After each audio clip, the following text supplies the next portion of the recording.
Today we're working on the Acura Tl Type S. We're going to be changing the motor mounts for the passenger side, and today we're going to be changing also the transmission mounts. So we have to take out all of this area. The two front and back mounts are fine, so we're just going to deal with that one and the transmission mount. So the first thing you do is get the car jacked up in the air and you start taking out these panels.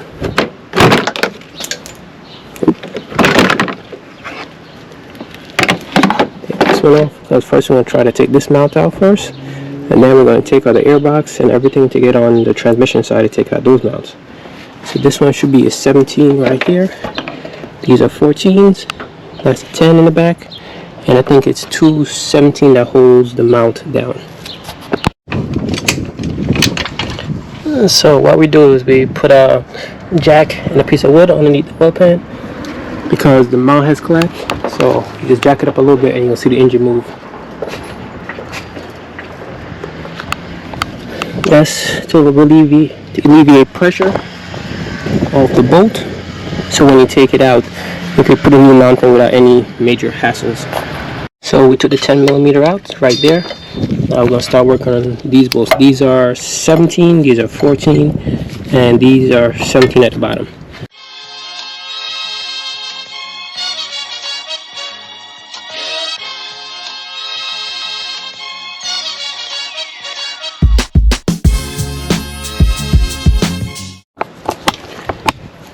So I took the lower mount out, the one in the back, one over there, and this one. So I think I could just slide it out.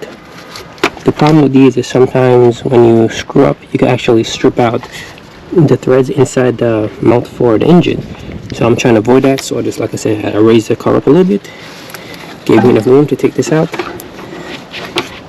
and that's the old nut. So basically it became a 3-piece mount. Take that out. There's a new one. The genuine Honda. So this is a new mount going in. So that should give it back a nice comfortable feel. There's this arrow right here at the bottom. Is the arrow right here that's facing towards the front of the car.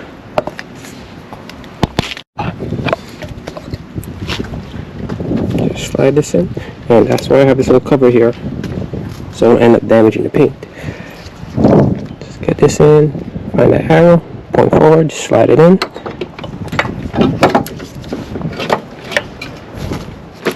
Now you just fish the bolts in to where they need to go.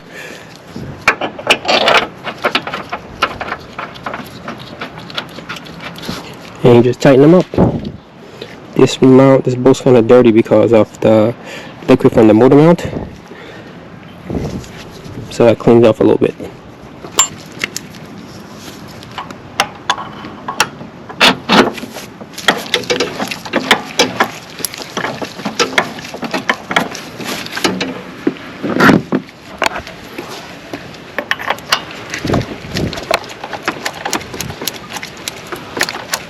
So with the jack underneath, it's able to have all the bolts line up and have a good amount of free play, so you don't have to sit here fighting with them.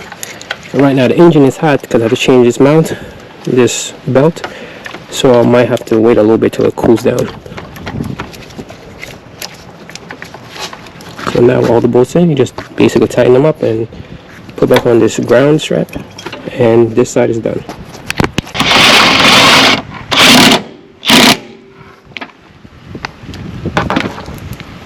Now you just tighten up this mount, this bolt, put the 10 on for ground, and then that's it for now until the engine cools down. Then we can work on changing this belt.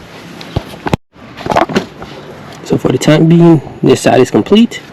Now we're going to work our way over to that side, taking off the panels, airbox, and getting access to the filter, to the motor mounts. So the covers are off. Now we have to take off this 10 down here, and there's a 10 over there. The back can't really see it. Take those off. Take these hoses out. Loosen this up so you can pull the whole intake out. And I believe you have to take out the battery. So these are 10s. take all those out, take the battery out, and then you have access to the motor mount below. The bolts that hold the AirBox down is over here. There's 110 down there in the center. There you go.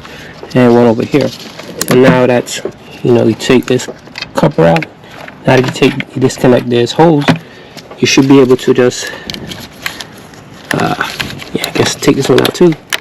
This one is, take this hose out, disconnect this line, and then you should be able to pull the whole unit out.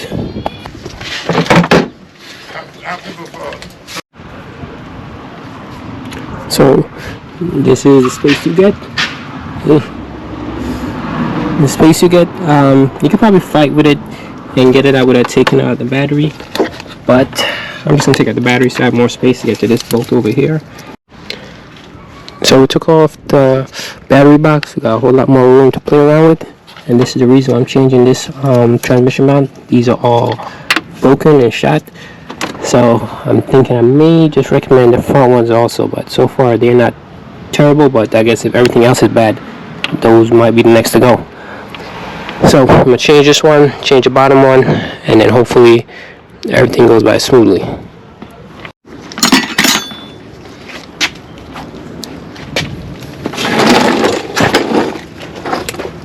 So we're taking off the bottom.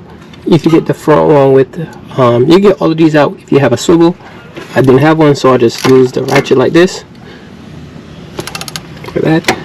And everything is coming out. So next, just gotta take this one out in the center.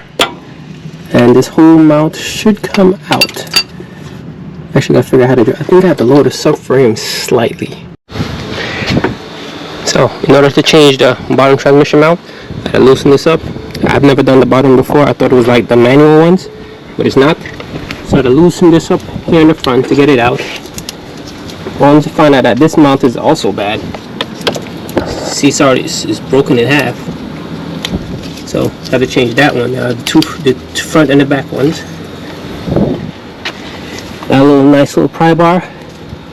I loosened up the bolts that hold the subframe in, and then I just pry the transmission up a little bit, and now maybe just slide it out. So here's a new one. This doesn't look too bad. We're starting to develop a little bit of wear, but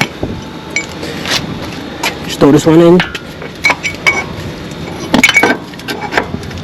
I've never seen anybody done this before online, and I guess this is why it's kind of a pain, but it is doable.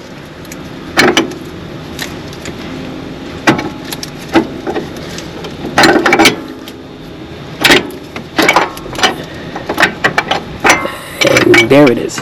It's dropped in. So now I just gotta basically put all the bolts in and tighten everything up. So this one is a first. The motor mounts are so bad. You saw this one was just completely off.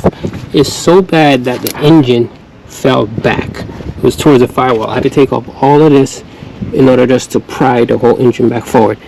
So those mounts are definitely the next thing to get changed, because there it is, more or less it's lined up to where it's supposed to be. So now I could just put this bolt through and then make it a little loose so I can have enough room to wiggle and slide the main bolt through.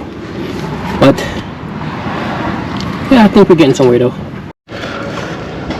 So all the mounts are tightened up, whatever you call those, but this is tightened, the brand new ones. This one is on. All the bolts that hold up the subframes are tightened. Like I said, this is the only thing that looks like it will be one of the next thing to be changed, but it's not ripped out, just a little. See, it's not ripped out, but you can tell that's the next thing to need addressing. The new mounts in. Here's the old one. So now I gotta put back on the strut bar, put all these back in, tighten everything up, put the car back together, and then start on the brakes. So everything is completed inside the engine bay. And now we're just working on the ball joints, the calipers, working on the ball joints, the rotors, and the brake pads. Tell me pretty lies, look me in the face. Tell me that you love me,